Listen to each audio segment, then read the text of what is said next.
హరే కృష్ణ హరే కృష్ణ కృష్ణ కృష్ణ హరే హరే హరే రామ రామ హరే హరే. ఇది సింగరకొండ శ్రీ శ్రీ సాయిబాబా దేవస్థానం అండి. సాయిరామ్ శ్రీ సాయిరామ్ దేశీ సాయి పక్కనే దాని పక్కనే వెంకటస్వామి దేవస్థానం చూడొచ్చు. వెంకటస్వామి దేవస్థానం అది కోదండరామ స్వామి దేవస్థానం.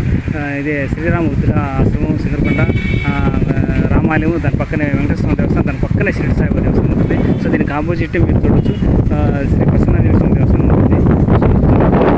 మీరు సింగరకొండకు వచ్చినప్పుడు ఈ యొక్క దేవాలయాలను దర్శించుకోండి. మీకు కొండపైన వచ్చేసి క్షేత్రాధిపతి శ్రీ లక్ష్మీనరసింహ స్వామి దేవస్థానం. అది కూడా పోవాలంటే మీరు ఆర్చి నుంచి మీరు నేరుగా వెళ్ళిపోవచ్చు. పైకి వెళ్ళిపోతే మీరు నేరుగా మెట్ల మార్గం ఇది. అటుపక్క వచ్చేసి కొండ మార్గం, సపరేట్గా ఘాట్ రోడ్ ఉంటుంది, రోడ్ మార్గం. ఇది వచ్చేసి షిరిడి సాయిబాబా దేవస్థానం. తప్పకుండా ఈ షిరిడి సాయిబాబా దేవస్థానానికి వచ్చేసి దర్శించుకోండి. స్వామి కృపకి పాత్రలు ఇవ్వండి. అదేవిధంగా స్వామివారి ఆశీర్వాదం తీసుకోండి. సో మీకు అయితే ఈ యొక్క పూజా నిర్వహణకి, గుడికి నిర్వహణకి, గుడి అభివృద్ధికి, ఇతర అన్నదాన కార్యక్రమాలకి